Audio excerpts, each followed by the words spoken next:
I have a very special guest today on the Friday afternoon music mix, and that is recording engineer, producer, musician, arranger, audio engineer, and author Jerry Hammack.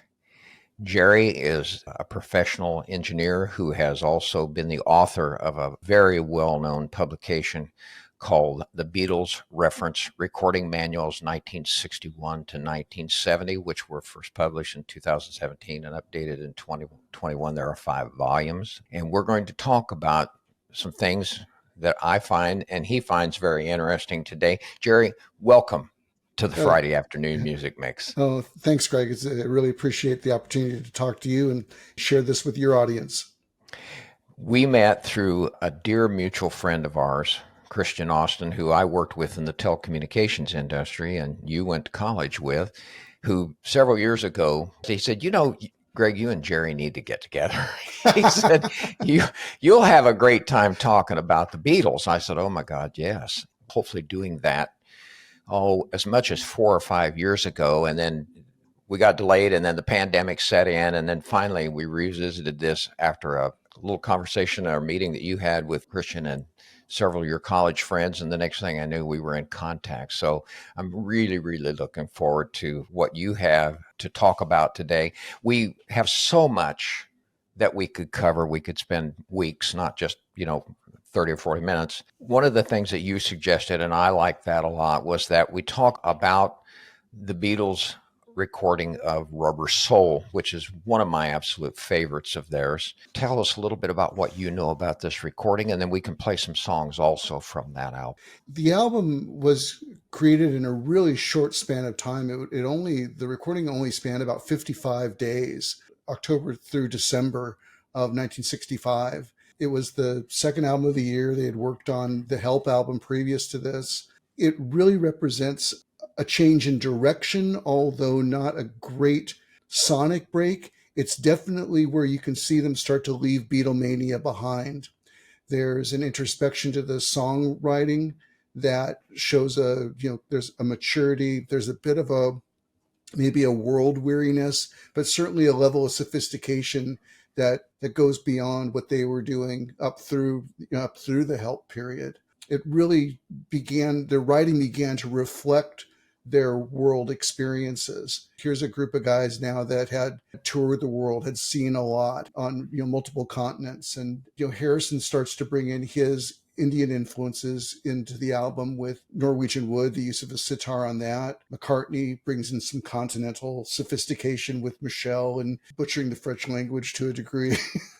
um, and then I think Lennon significantly starts to make much more personal music. That is in the guise of Norwegian Wood, perhaps a story of an adulterous liaison, and In My Life, where he talks about the places that he'd been to and changed forever, not for better. Again, there's something very, very personal about Rubber Soul that didn't feel present in the albums up to that. And the albums up to it, the Beatles were, to me, they were not just, but they were a great rock band doing great pop rock music that was built for radio. And here they took it a step further and started the transition toward what we would then start to see in the works of Revolver, followed by Pepper, followed by Magical Mystery Tour, etc., where they completely expressed their own individual creativity and not something that they were necessarily playing to, or you didn't get the sense that they were playing to an audience anymore, that their audience was to impress themselves. One of my favorite songs, we've talked about this just before we came on the air, that I enjoy a lot, Drive My Car.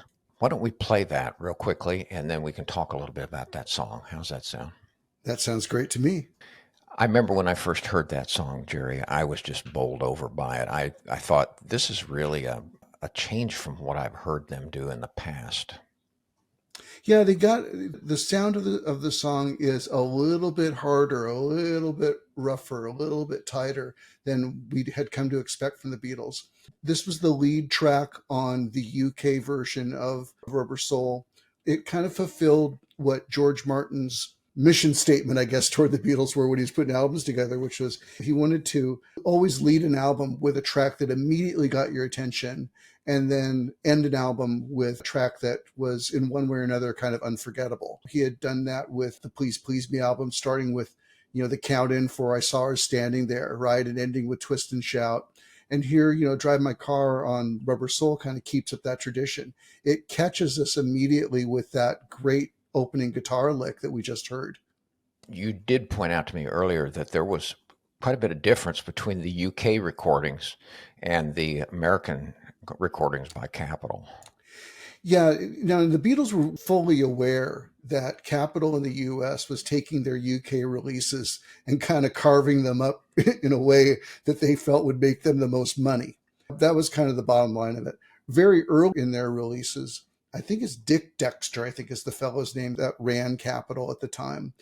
He would do things like if you've got an early American version of the Beatles' second album or Meet the Beatles, as it is in the US, which was their version of With the Beatles, they are awash in reverb in a way that they are not on their true versions, the UK versions. And that's simply because Dexter thought they sounded better with more reverb, and the American audience would prefer that sound to what the UK had delivered him. That also went to programming of the albums. They would they would carve it up in a way that they thought, oh, I can get a single out of this. And in this case, with Rubber Soul, the American version only has 12 songs on it. The UK version has 14 songs on it. The American version cut 4 songs that were on the UK version. They cut If I Needed Someone, What Goes On, Drive My Car that we just heard, and Nowhere Man. And they added tracks from the Help album, the previous album, so that they had held off from the Help album. They added I've Just Seen a Face and It's Only Love onto the Rubber Soul album in the US version. The sum of that was the US got a Rubber Soul album that felt like it was kind of, it wasn't the term at the time, but like more of a country or folk rock album, because it starts out with I've Just Seen a Face, Norwegian Wood, and then within it, you've also got Michelle, which is acoustic based, and then you've got I'm Looking Through You. So there's a lot of like acoustic guitar kind of songs that are on this, and it gives you the feel that that's what the Beatles were doing. But the UK version, on the other hand, has got Drive My Car. It's got Nowhere Man, which is not a folk rock song. No, not at all. If I Needed Someone, it's very much a model of the sort of tunes that we would hear very close on with like the Byrds. It had that whole feel of what became like, the West Coast folk rock scene, but it was a rock folk rock, not folk rock, if you know what I mean. I do. Thank you. I do. Rock forward, not folk forward. That's great. My special guest today is Jerry Hammack, and let me spell his last name for you, Hammack. Jerry is a well-known professional recording engineer who operates his own studio, who specializes in classic analog sound of the top recordings of all time. He is the author of an incredible volume about the Beatles recordings called The Beatles Reference Recording Manuals from 1961 to 1970. First were published in 2017, updated in 2021. There are 5 volumes of this, Jerry. Are there plans for another? Is that going to be the last of them? It's the last. I covered their recorded work from 1961 to 1970. I didn't cover any of the re-releases or post-career releases. So this is up till they left the scene with the Long and Winding Road single release. I went through their whole catalog that they put out to the public. So this also doesn't the one collection or any of the Giles Martin stuff that's been done. I'm working on the first volume of a project right now with author Robert Rodriguez, great Beatles author and podcaster. He has a podcast called Something About the Beatles, which is just ridiculously good. We're working on a series that is going to add a big layer to the work that I've done already that isn't there. My books cover the recording history of the Beatles, but they do not cover the broader history of the Beatles. And an example of that is there's a famous session, Pepper era, where Lennon comes in to the studio and he's high on acid and he can't really get anything done. And so George Martin sends him, says, why don't you get some fresh air, go up on the roof and get some fresh air and get yourself back together. So Lennon leaves the studio. The rest of the guys show up, and where's John? Martin says, oh, send him up on the roof to get some air. And they're like, ah! Oh, no. He's on acid. we better go get him. I don't talk about any of that. I talk about the fact that in that case, I think they were working on fixing a hole. So I don't talk about any of those sorts of things that were going on in their world. What Robert is bringing into the work that we're doing, which is just fantastic, is the broader history and the context of the Beatles, because the Beatles didn't work in a bubble. We've come to filter, I think, the 60s, and the Beatles gained a great bias in our minds because they've lasted. They're the biggest band of all time, the biggest band that ever was, and probably ever will be. So we tend to believe that the 60s were the Beatles, but it was so much more going on, and the Beatles were a part of it, and they were feeding from it. Robert is bringing to the table all of these connections that help illustrate how the Beatles were a part of the fabric, how they were influenced by lots of other artists to do what they did. He's just great at making these connections and tying things together on the history side. We're weaving that in within the work that happened in the studio that came from those influences. I think that's going to be, I want to say it's going to be a six book series, possibly 7. Together, we are going to follow out all of the post-career Beatles releases, not solo releases, but the post-career stuff that came out then, the rock and roll album, the Star Club, all of that. We're going to, the anthology project, we're going to track all of that and give people an insight as to what went into their making, both from a historic point of view and what happened in the studio to bring those together. That sounds fascinating. I assume you will be putting updates about that and the release date on your website. Yeah, we're hoping to have the first volume available in the upcoming Christmas holiday season. Perfect. And you can see more information about Jerry's work, his career at his website at Hammack, HAMMACK.com, or about the 5-volume Beatles set at the Beatles Recording Reference Manuals.com, and it is also available on Amazon. In the Rubber Soul album, there was one other song that you mentioned there that I wanted to play, and then we could talk a little bit about, and that was Nowhere Man. Sound good? Sounds great to me. That's an amazing song, Jerry. It really is. Tell me a little bit about that.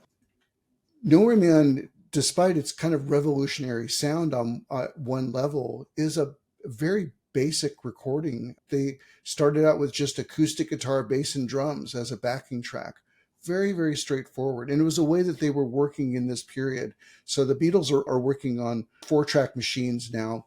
They're working on the Studer J47 machine. Most of this work for the Rubber Soul album was done across all 3 studios, but primarily Studio 2, which people most recognize them as being associated with it. Now Abbey Road Studios. It was called EMI Recording Studios. But the work itself was very, very straightforward for Nowhere Man. Just a backing track of acoustic guitar, bass, and drums. And then Harrison and Lennon did an overdub of the chiming kind of solo guitars that we get on that song. And beyond that, it's just vocals and backing vocals double tracked. They did one set of performances and then they duplicated that, tried to and match that same set of performances.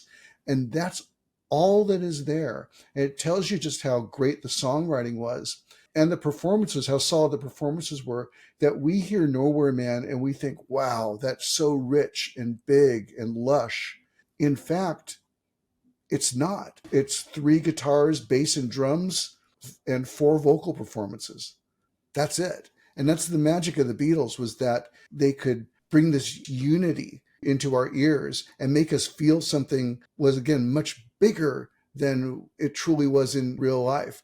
What I've experienced in analyzing the Beatles recordings is this idea that I always thought there was more there than there really is that makes the sound of the Beatles. I thought the recordings were much more sophisticated than they were. What I've learned echoes through all the recording practices that I learned when I was coming up, which is The solutions you bring are the simplest ones to get the job done. They're not the most complicated. No one goes into a session and be like, I wonder how hard I can make this to for myself, to get this music on tape or on, or on digital, whatever it is. How difficult can I make this?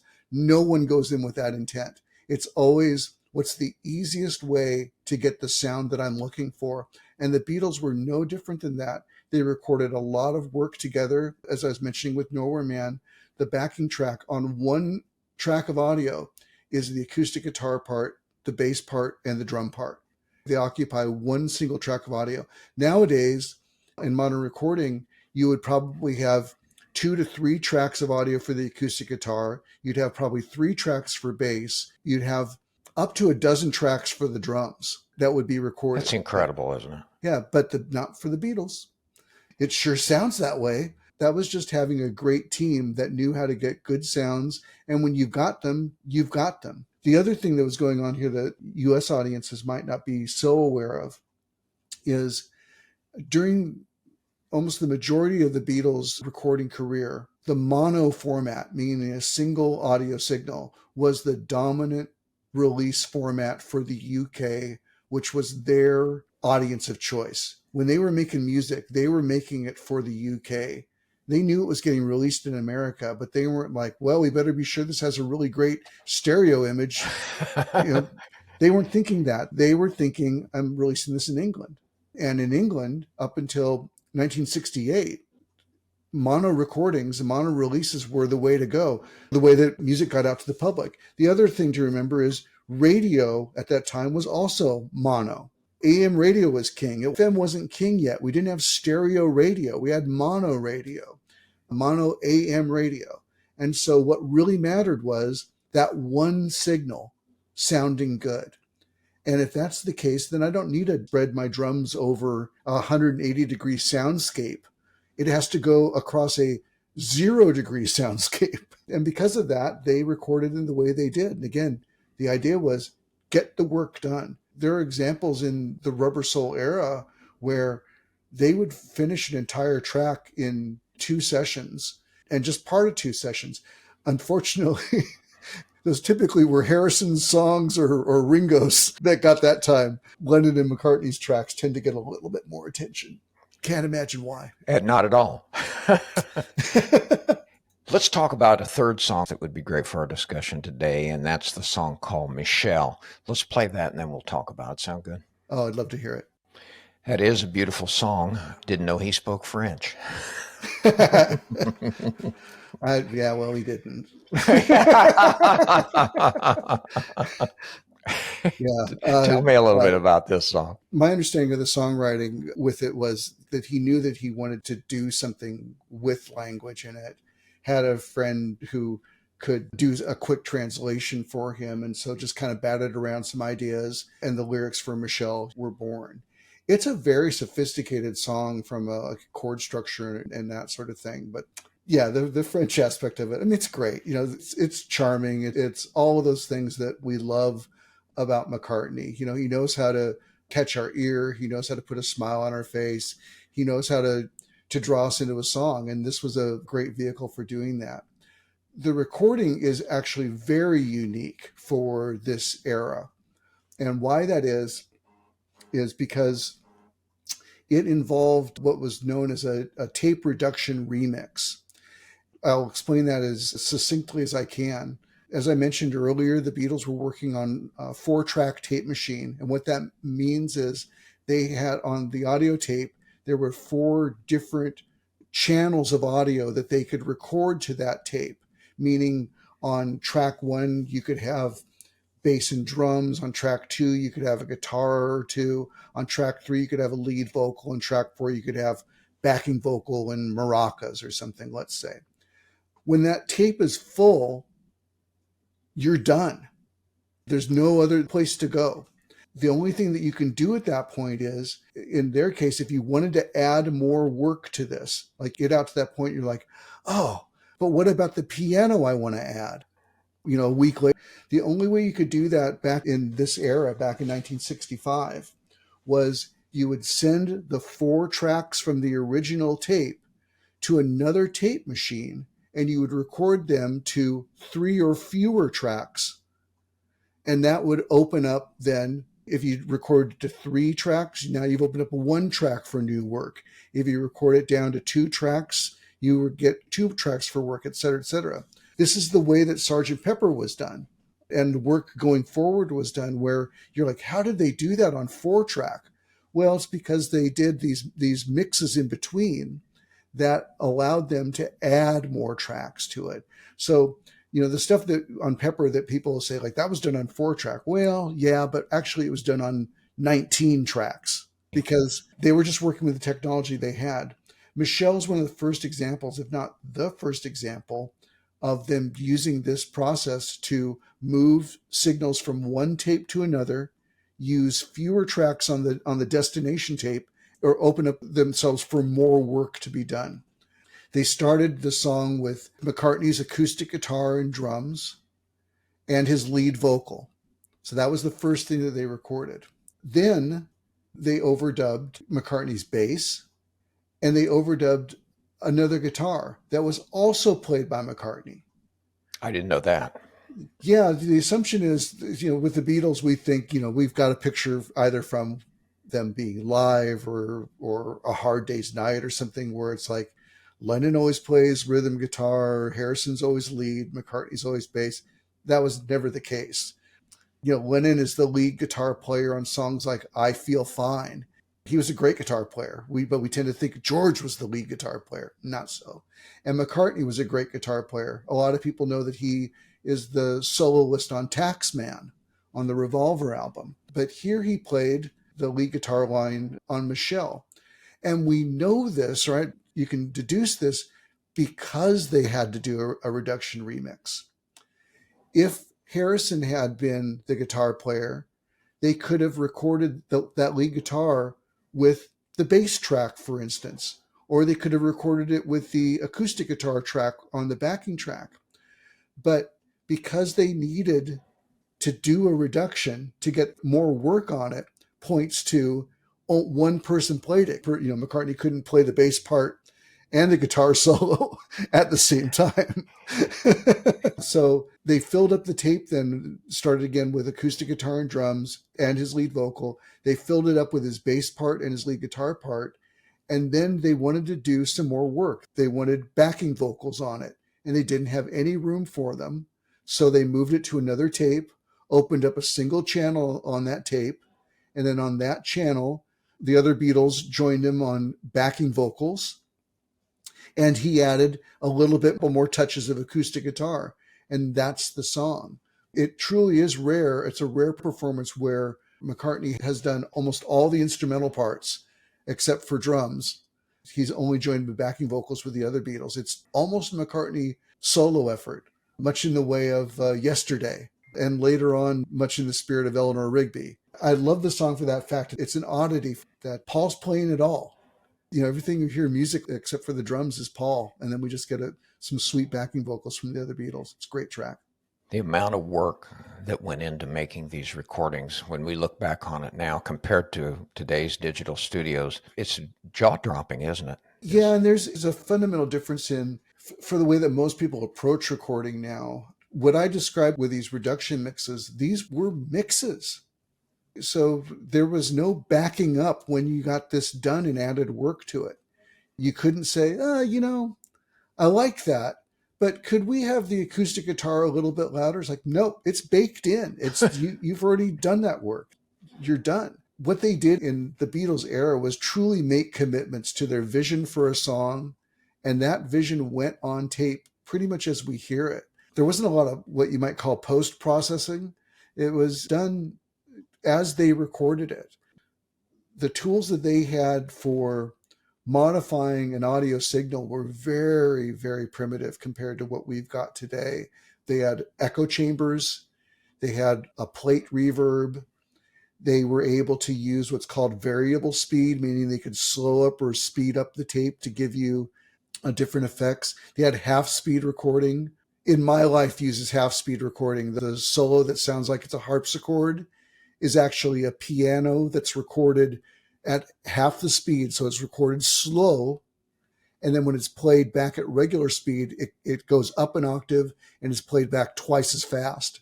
A mid-pitched piano comes out sounding like a harpsichord that is played really, really well, instead of a piano that's played very, very methodically. But those are just really, really basic, tricks in the tool bag of a recording engineer in that era. And yet look what the Beatles made of all of that. They made sounds that we're still marveling over, 50 years later, 60 years later in some cases. I could sit and talk to you for days, not just an hour. Oh, God, it's amazing. My special guest today, a recording engineer, Jerry Hammack.